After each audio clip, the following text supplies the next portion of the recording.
You may have heard many stories, but the story of this 14-year-old girl will stay with you for years. The tragic events that unfolded, in part, happened because of choices she made herself. So, without further delay, let's begin the video. If you enjoy stories like this, please remember to subscribe to the channel. Our story starts in 2018 in Madhya Pradesh with the marriage of Shobha and Gangaram. Shobha had been married before and had a young daughter, Neetu, from her first husband, who passed away. After her marriage to Gangaram, Neetu also joined them in his home.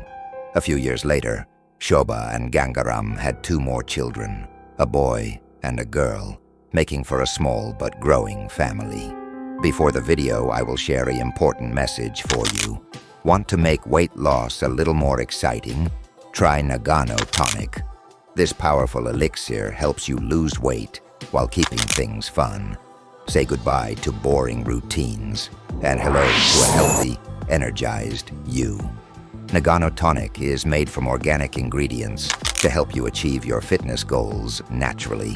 Ready to take control of your weight? Order now and start your journey to a better you.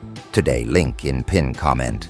Financially, things were tough for them. Neither Shobha nor Gangaram had stable work, and the jobs Gangaram found weren't enough to support them. They made the difficult decision to leave Madhya Pradesh and move to Sonipat, Haryana, in search of better opportunities. Before leaving, they told Neetu that she was old enough to stay back and care for her grandparents. Neetu was attending school and managing responsibilities at home. Gangaram and Shobha assured her they would call her to Sonipat once they were well settled and financially stable, unaware that this would turn into a major turning point in their lives. Initially, the move to Sonipat worked out well. Gangaram found a job, and Shobha also began working, allowing them to send money back to Neetu and the rest of the family. However, as time went on, circumstances began to unfold that they could never have predicted. Bringing Neetu along turned out to be a practical choice. She was able to attend school while also helping at home, taking care of chores, and even helping with her younger siblings' meals. This arrangement allowed Shobha to focus on her job outside, bringing in more income and benefiting the family financially. Things were going smoothly. Even the neighbors had grown close to them, offering their help whenever needed.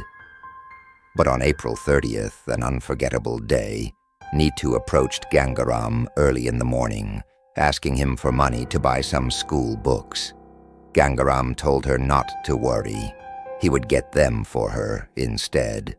With that, Gangaram and Shobha went off to work. Shobha finished early that day, and on her way home, picked up the books for Neetu. When she arrived, she saw her 2 younger children were fine, but Neetu was nowhere to be found. She searched around and eventually made her way to the rooftop, only to find Neetu lying unconscious. Shobha couldn't process what she was seeing. Everything seemed shattered in that moment. Shobha's screams echoed, drawing the neighbors, one of whom called a doctor. An ambulance arrived and rushed Neetu to the hospital.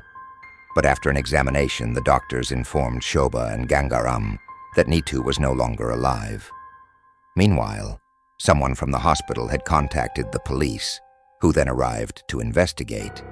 They asked Shobha if she wanted to file a complaint, but she declined, saying that they believed it might have been due to natural causes or illness, and they didn't want to get involved, as they still had their other 2 children to care for.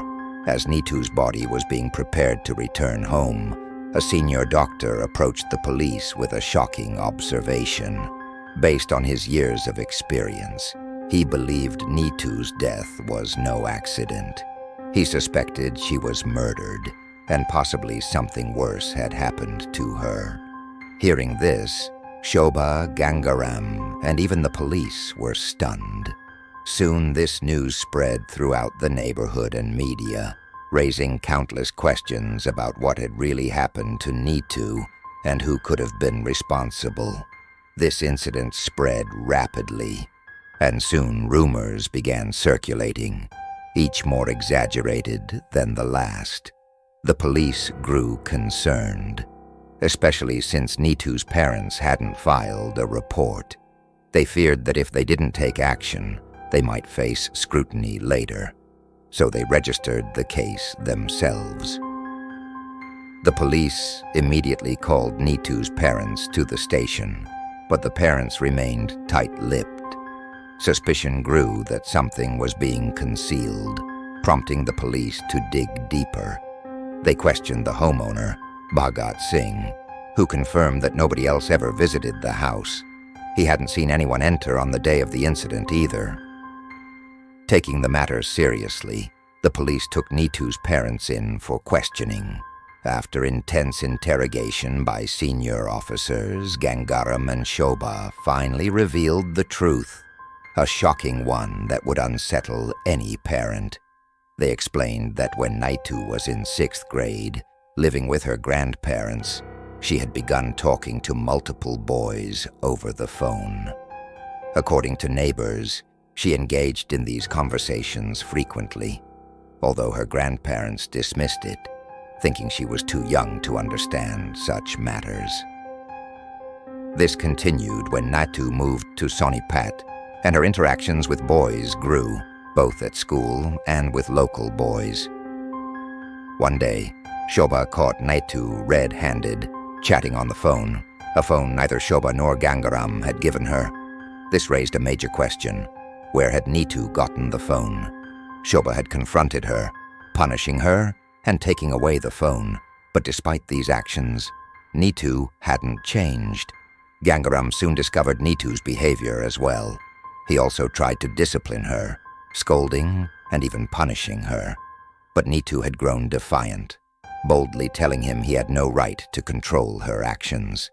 This cycle continued, and whenever Shobha confiscated her phone, Neetu would mysteriously have a new one within a day, talking to yet another boy. Tensions grew at home, with arguments flaring up as Neetu crossed more boundaries, refusing to listen to anyone. One night, Gangaram lost his temper and scolded her severely. Neetu stormed out onto the roof, loudly talking on her phone, saying things no one would want to hear in their home. Frustrated and deeply worried about their reputation in the neighborhood, Gangaram and Shobha felt the situation was slipping out of control and that something had to be done. They feared immense social shame if they didn't act. On the morning of April 30th, Gangaram and Shobha entered Neetu's room. In a fit of anger, Gangaram held her arms while Shobha pressed down on her chest. Neetu couldn't breathe, and tragically, she lost her life in the struggle. Attempting to cover it up, they quietly moved her body to the rooftop, later carrying on as if they were planning to buy her books, all while the homeowner overheard their conversation. Initially, they thought their plan had worked, but it didn't go as expected. The police soon caught on, and although Gangaram and Shobha were arrested, the case remains unresolved, with no final verdict yet. Who do you think is at fault here? Neetu, her parents, or those who encouraged her behavior? Share your thoughts in the comments. Thank you so much for watching.